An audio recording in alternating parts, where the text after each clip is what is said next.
बिल्कुल जो हिन वक्त असीं कराची प्रेस क्लब ॿाहिरां मौजूद आहियूं जिते यूसी चश्मा अलियास ॻोठ जा रहवासी आहिनि जेके बिजली ऐं गैस जी जेको चोरीअ जे ख़िलाफ़ कराची प्रेस क्लब ॿाहिरां एहतिजाजी मुज़ाहिरो करे रहिया आहिनि।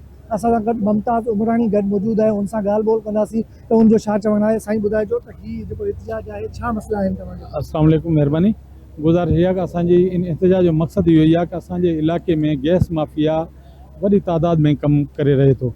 हिन टाइम ते कमु हले थो, तक़रीबन 2024 खां कमु स्टार्ट आहे, जो कि असांखे ख़बर पियो आहे कि हे कनेक्शन इनलीगल आहिनि, जो कि 35 खां 40,000 फी कनेक्शन वरितो वञे थो ऐं हिकु घर न आहे, 100 घर न आहे, हज़ारों घर आहिनि।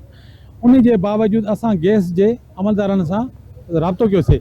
उन इलाइक़े में आया आहिनि गैस जे अफ़सर, उते बि उन्हनि खे ॾेखारियो वियो आहे हे जे कनेक्शन लॻनि था, उन्हनि जो छा मुतालबो आहे तव्हांजो? असांजो मुतालबो इहो आहे कि जेको माफ़िया आहे गैस जो ऐं इन्हनि जे सपोर्ट करण वारा करप्ट अफ़सर आहिनि, उन्हनि जे ख़िलाफ़ु कानूनी कार्रवाई कयो वञे ऐं ग़लति कमनि खे रोकियो वञे ऐं जेको पूरियूं FIR असांजे ख़िलाफ़ु कयूं वञनि उन्हनि जो तहक़ीक़ात कयो वञे ऐं असांखे इंसाफ़ ॾिनो वञे। बिल्कुलु जेको तव्हां ॻाल्हियूं ॿुधियूं त हिन जो चवणु आहे जेका गैस जी माफ़िया आहे उनजे ख़िलाफ़ असीं शिकायतूं बि दर्ज करायूं आहिनि, पर कोई बि अमलदार जो उनजे ख़िलाफ़ कार्रवाई न कई पई वञे। हिननि मुतालबो कयो आहे जेके माफ़िया आहे उन्हनि जे ख़िलाफ़ कार्रवाई कई वञे ऐं जेके रहवासी आहिनि उन्हनि सां इंसाफ़ कयो वञे। जी।